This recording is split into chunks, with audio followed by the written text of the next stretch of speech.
Today we're going to be discussing how you can live very comfortably on $35,000 a year. Yes, you heard me right, $35,000 a year.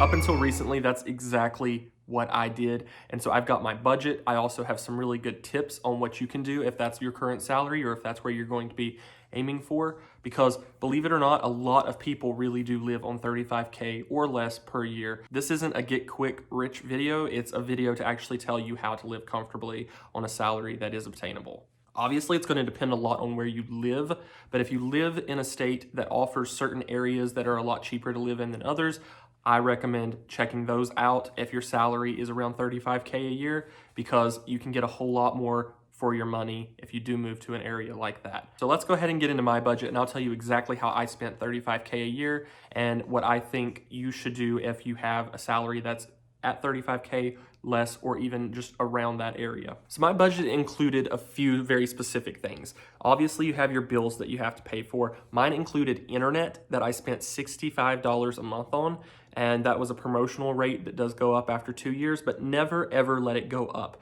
Keep track of this, put it in your calendar, on your phone, whatever you need to do. When you get around that 2-year mark, a month or so before, make sure that you call your internet service provider, your ISP, and you tell them that you want to look at different deals because you don't want to continue on the plan that you're currently on, because at that point it's about to increase, usually to something astronomical. I think that 65 increased to 120 after 2 years, but I've already called and renegotiated my internet plan and I'm back down to 65. It really does depend a lot on who you get. So if it doesn't work out the first time you call again. And there's even services out there that will call and negotiate your service plan for you for a small fee. And a lot of times it's worth it if you can save that much money per month. Streaming services, I spend about $23 a month on, and that does vary depending on tax and extra fees and increases in prices. Netflix is the main one, and then I also have a promotional rate with Hulu where I pay $2 a month. After that promotional rate's over, it's only good for a year. I cancel and I wait until they run some other promotion. If they don't, then I just don't have Hulu. Audible is another big one for me because that plays into the entertainment options that I have. $15 a month I pay for Audible, and I get any audiobook that I want. Plus I get access to the Audible Plus catalog, which has a ton of audiobooks, like 1,000 audiobooks to choose from, a lot of really popular good ones. So you're really never without some type of entertainment if you do that. If you don't already have Audible and you would like a free trial to get one free audiobook of your choice, any priced audiobook, I mean, you can buy an $80 audiobook for 1 credit if you want to.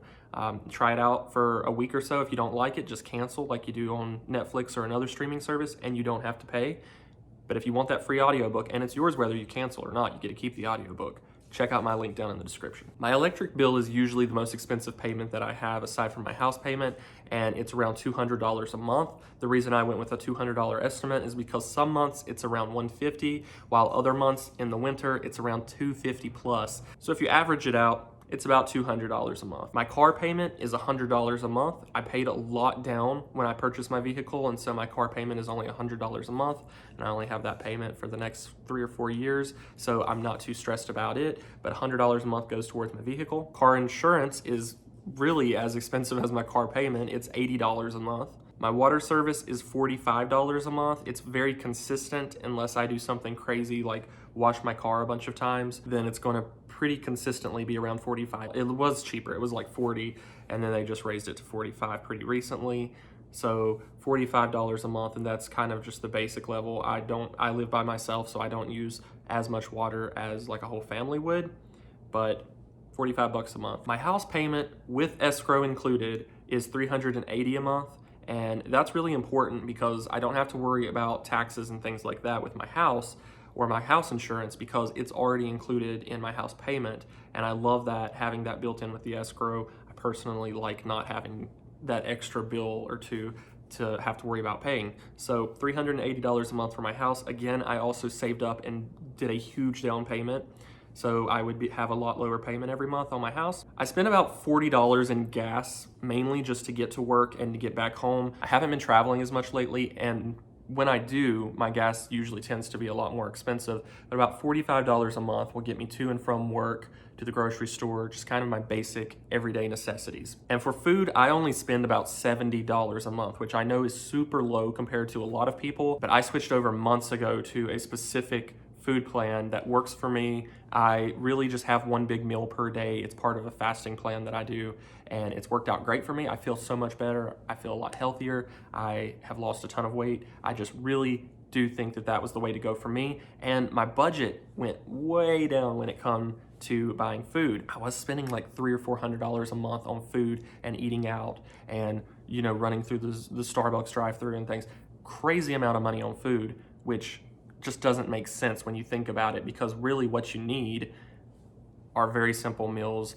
And I personally think that you can do something regularly that's healthy and it's affordable. I eat very healthy meals, like organic type salads every single day, which I know isn't for everybody. That's what I eat every single day, are eggs and salad.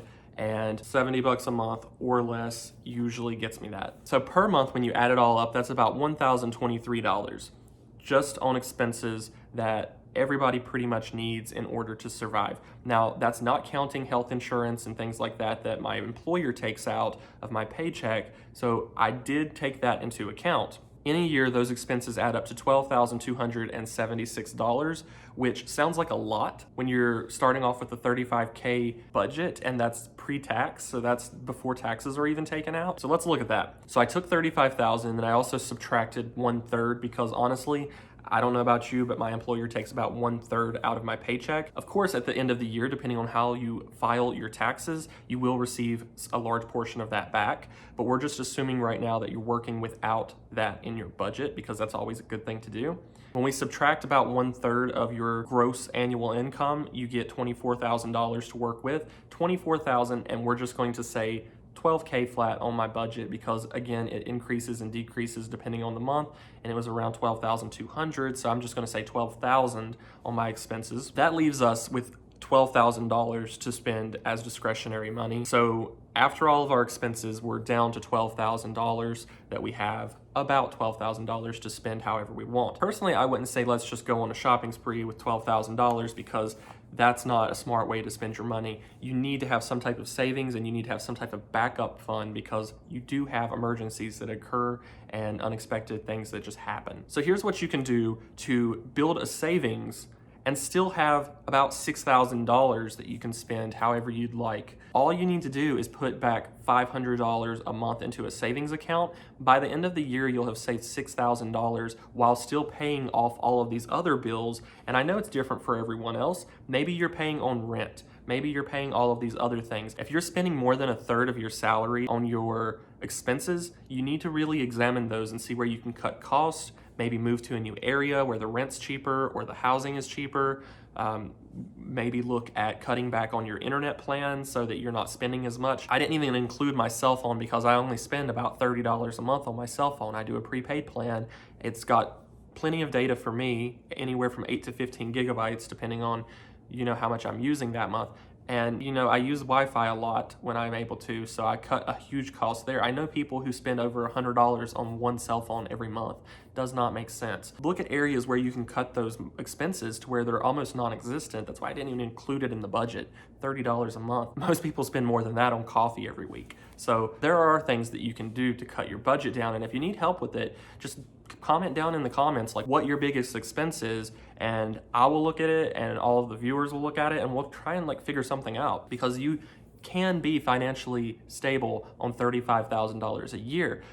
Everyone's situation is different. I completely realize that. I don't have student loans to pay back.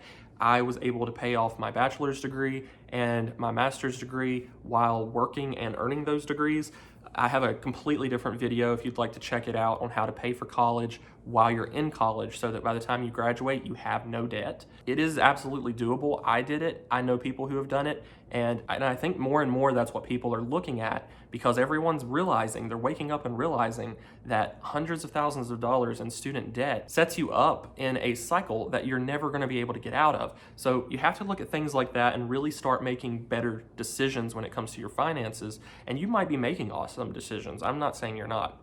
I'm just saying I had to do this myself back when I was in college. Otherwise, I would be in a huge mess right now. Rather than being financially independent and financially stable, I don't have to worry. If tomorrow my particular job were to be lost, I could work at basically anywhere and make these payments on my expenses. And even if I had to, I could cut those even if I had to, because like I said, Netflix and Audible and all these other things, that's just things that I want, expenses that I like and enjoy. And that's something you do need to consider is even if you're cutting your budget, you need to include areas where you can enjoy yourself too, because otherwise it's not going to be sustainable. If you're constantly putting yourself on these rigorous, strict budgets and you feel so stressed out because you're not able to every once in a while go out and get that coffee that you want with your friends, or you know, you don't have to do it every day, but doing it every once in a while is still sustainable and still allows you to save and to have a budget if you do it the right way. And you don't have to give up Netflix, and you don't have to give up Audible and all these other great things, because you can just look at cheaper options. There are other options out there for Netflix. Netflix even offers a cheaper tiered plan. If you're not on the $16, $17 a month plan, you can cut down to having one screen with standard definition or something and still get your movies. And there's tons of free entertainment out there. YouTube is so amazing. I actually, even with Hulu and Netflix, I still mainly watch YouTube. That's like my go-to, and it's free. You don't have to pay for YouTube. You gotta watch ads every once in a while, but come on guys, it's free. You can also make money on the expenses that you have. Now I know what you're thinking, that sounds crazy. How do you make money on expenses? Well, you can, I do. Leverage reward systems like Rakuten. If you don't have Rakuten, I'll put a link down in the description for it, and you can get like 10 bucks or so just for signing up and making a purchase through one of their stores. So if you buy, say, your clothes online, that's an expense. But if you buy them and you go to a website like Rakuten and you click on the store that you're going to be shopping at, they'll give you a certain amount back, just cash. They'll send it to you every quarter to your PayPal account. I've made over $1,000 just shopping through Rakuten when I do have to buy things like clothes, small appliances and things. You're crazy not to do those things because it's free money. It's things that you're already going to buy, but they're giving you money back. So you get free money that way. They also give you tons of discount codes and all sorts of updated information on shopping the discounts for the store that you're looking at. And they have just about every store you can think of. I'm not even kidding. Free trials are really great. So like I said with Audible, you can do that trial that's down in the description and get a free audiobook that is yours whether you cancel or not. That audiobook is always yours. You have access to it. So free trials like for Netflix and Audible, and there's a million other streaming services out there, you can try those things. And as long as you cancel within your first month or whenever that trial period's over, you don't have to pay anything. Leverage that. If you're really wanting to cut back on your budget for a month or two and you know that you still need that entertainment, do a couple free trials. You'll get tons of entertainment. Just be sure you cancel them on time. And usually worst case scenario, you forget and you pay like 15 bucks. But usually that's a big reminder to go back and cancel it. And you've got some free entertainment for the time being. And then cashback credit cards. If you don't know a lot about credit cards, I really recommend that you look into them first. I'm doing content and videos on credit cards and explaining how to use them properly. If you do have a credit card, make sure you have one that has a good cashback system. Most all credit cards now offer at least 1% cashback, all the way up to 5% in certain categories. And you wanna make sure that that's the type of card that you're using. If you have a debit card and you have a credit card, debit cards usually give you nothing back in rewards. And if they do, it's usually a very, very small fraction or of a percentage, whereas credit cards will pay you to shop with them. And if you're managing them properly and you're never spending more than you have in your account, you can get paid to shop. And I don't just mean go on a shopping spree. You can pay your bills with those cards as well and receive cash back. I know personally, I love using my Apple Card and my Discover card. And so with my Apple Card, a lot of the utilities I have, like Xfinity with Comcast is who my internet's through. You can pay with Apple Pay, and when I use my Apple Card to do that, I get 2% cash back every single month on my internet bill. That adds up after a while. My last tip to you is to get some type of side hustle so that that 35K is not just 35K, and you can increase it, and as you increase that with whatever it is you're doing as your side hustle, you can increase your budget. And what I recommend doing is increasing your savings, putting all that back into your savings, because you will get to a point where you feel financially stable and independent and you don't have to stress over your budget. You don't have to stress over your job. And you can look at that and say, I have this much in my savings after a couple of years. I feel good.